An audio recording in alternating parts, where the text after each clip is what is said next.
Uhud degani nima degani? Yakka degani, yakka. Yakka tog'. Nimaga yakka desa, mana bitta cho'qqisi borda alohida bitta. Shuning uchun buni yakka tog' deb nomlangan ekan. Ha. Uhud bu makonda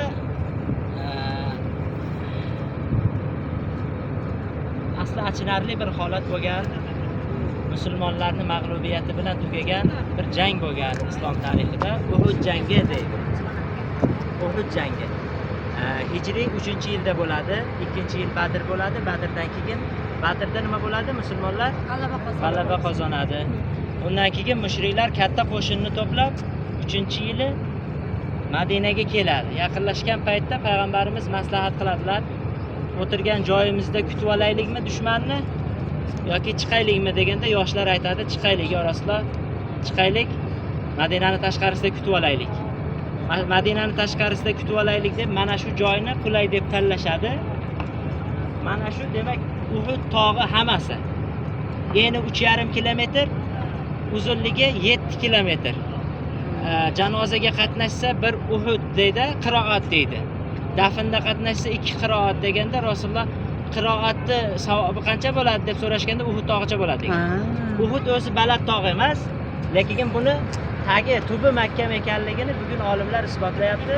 Tubi hamma tog'lardan eng baland cho'qqi Everest bo'lsa, Everestning tubidan ham ko'ra bu Uhudning tubi katta ekanligini aytishyapti hozirgi kunda. Demak, mana shu joyni tanlangan. Masjid turibdi-yu, masjid. Masjid turgan joyga Rasululloh qarorgoh qilganlar. Masjid turgan yerga Rasulimiz alayhisolatu vassalom qarorgoh qilganlar. Asosiy qo'shin shu masjiddan 200 metr oldiroqda mana shu keyin do'kon turibdi, do'kon. Do'konda oldida turgan asosiy qo'shin. Payg'ambarimiz alayhisolatu vassalom 50 ga yaqin kamonchilarni mana shu tepalikka qo'yganlar. Mana shu odamlar chiqib turibdi, mana shu. Mana shuni Jabal Rumot deydi. Kamonchilar tepaligi. Kamonchilar tepaligiga 50 ga yaqin kamonchini qo'yadilar-da, har qanday holatda sizlar tushmaysizlar deb buyruq beradilar. Qarshi tarafda kim bor edi? Boya aytib berdim. Lashkar boshchisi kim edi mushriklarda? Abu Sufyon. Abu Sufyon boshchiligidagi mushriklarni, Makka mushriklarini lashkari keladi, o'rtada Abu Sufyon turadi, o'ng qanotda mohir jangchi Xolid ibn Valid turadi. Xolid ibn Validni jang san'ati, mohirligi shunchalik kuchli bo'lganki deydi, hozirgacha ham jang san'atidan, uning uslubidan foydalanishadi. Demak, ular tog'lar turibdi-yu. Mana shu taraflargacha bularning askarlari bo'lib ketgan deydi. 200 ming askar bilan kelgan. Bu tarafda ular turgan. Qo'shinni, mushriklarning qo'shinga nisbatan o'ng qanotida Xolid ibn Valid egallagan. Bu yoqda qarab tursak, chap tomon bo'ladi. Ha, musulmonlar bu yoqda turgan bo'lsa, mushriklar u yoqda turgan bo'lsa, mushriklarning lashkarini o'ng qanotini Xolid ibn Valid egallaydi, boshqaradi. Xolid ibn Validni uslubi shunday kuchli bo'lganki, chekinish qoidasini qilishgan edi, chekinish uslubini qo'llagan. Abidgacha musulmonlarning g'alabasi bilan yakunlanayotgan ko'rinib turgan jang abiddan keyin nima bo'ldi? Xolid ibn Valid o'ziga qarashli kuchli anaqalarni olib bu taraf bilan aylanib o'tib, kamonchilar ham bo'ldi deydi, biz g'alaba qozondik degan bularda xayol bo'lib qolib, pastga tushib ketib qolishadi. Bular keyin arqadan hujum qiladi, juda qaqshatqich zarba bo'ladi. 70 ga yaqin sahobalar vafot qiladi. Bularning ichida payg'ambarimizning suyukli amakilari Hamza ibn Abdul Muttalib bo'ladilar.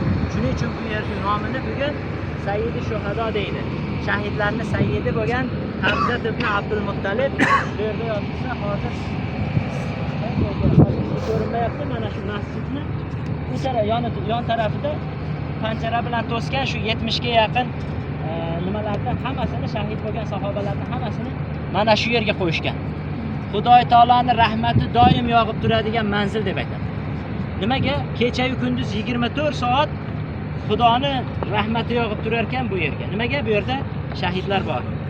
Shahidlar bor. Shuning uchun ba'zi bir xatmi Qur'onlar bor. Ana shu xatmi Qur'onlarni ko'plarini, nomlarini yozib berganlaringizni hammasini Jumada Nabaviy masjidida bag'ishladik. bugun nomlari yozilmagan yoki kimlardir aytilmagan xatmi Qur'onlar bo'lsa, bularni qisqa xatmi sag'ira qilamizda. Ikkita bor. So'ngidan ustozga aytamiz, duo qilamiz. Demak, mana shu holat bo'ldi. Musulmonlar Hamza ibn Abdul Muttalib va bunga buni orqasidan shahid bo'lgan sahobalarni hammasini bu yerga dafn qilishdi. Rasululloh sollallohu alayhi vasallam mana shu masjidni ko'rinib turgan tog' turibdi-ku, ko'rinib turgan tog'. Shu tarafga qochib o'tganlar. Shu tarafga chiqib yashinadilar. 10 ta jannatni xush xabari berilgan sahoba bor. Bittasi mana shu yerda o'ziga jannatni vojib qiladi. Bu kim edi? Talha edilar. Talha roziyallohu anhu Abu Bakr Siddiq aytadilar-da, Uhud kuni musulmonlar mag'lubiyatga uchragan. Lekin deydi, to'lig'icha Talhani foydasi bilan yakunlangan dedilar. Nimaga? Talha roziyallohu anhu muborak badallarini Rasulullohning oyoqlarining tagiga tashlab zina qilib berganlar-da. Zina qilib ustimga chiqib, keyin ko'tariling. Rasululloh shu darajada mana shunday balandlikka chiqa olmaydigan darajada charchab qolganlar. Mana shu yerda dubulg'alari muborak yuzlarini teshib o'tadi. Mana shu yerda tishlari tushadi Rasululloh. Mana shu yerda ancha Rasulullohga va musulmonlarga ancha qaqshatqich zarbalar bo'ladi. Shuning uchun bu yerda yotgan shuhadolarni hurmatidan Xudo taboraka va taolodan so'rab qolamiz. Siz va biz gunohkorlarni, ojizlarni Xudo taolo gunohlarini kechirsa, bu yerda yotganlarni nurlarini yanada ziyoda qilsa, Allohim xatmi Qur'onlarni bag'ishlaylik. A'udhu billahi minash shaytonir rojim. Bismillahirrohmanirrohim. Qul huvallohu ahad, Allohus samad, lam yalid va lam yulad va lam yakul lahu kufuwan ahad. Bismillahirrohmanirrohim. Qul huvallohu ahad, Allohus samad, lam yalid va lam yulad va lam yakul lahu kufuwan ahad. Bismillahirrohmanirrohim. Qul huvallohu ahad, Allohus samad, lam yalid va lam yulad va lam yakul lahu kufuwan ahad. Subhana robbika robbil izzati amma yasifun va salamun alal mursalin valhamdulillah. Ya Robbi, bu o'qilingan xatmi Qur'onlarni o'quvchilardan dargohingga qabul qiling. Hosil savoblarni ko'paytirib, avvalo Hazrat Payg'ambarimiz Muhammad Mustafa sallallohu alayhi vasallam muborak ruhlariga, bu yerda yotgan barcha shahidlarni, Hamza roziyallohu ta'ala anhu, shuningdek barcha shahidlarning ruhlariga, tizim parvardigor ularni barchalarini hurmatidan bizlarning duolarimizni qabul, ziyoratlarimizni qabul qilgin, gunohlarimizni kechirgin ya Robbi. Hammalarimizni yurtimizga, dinimizga bir himoya bo'luvchi bir yaxshi ummatlardan bo'lishligimizni Parvardigor hammalarimizga nasib qilsin. Xatmi Qur'on o'qib berganlarga ham Parvardigor o'tganlarni rahmat qilgin, qolganlarni salomat qilgin.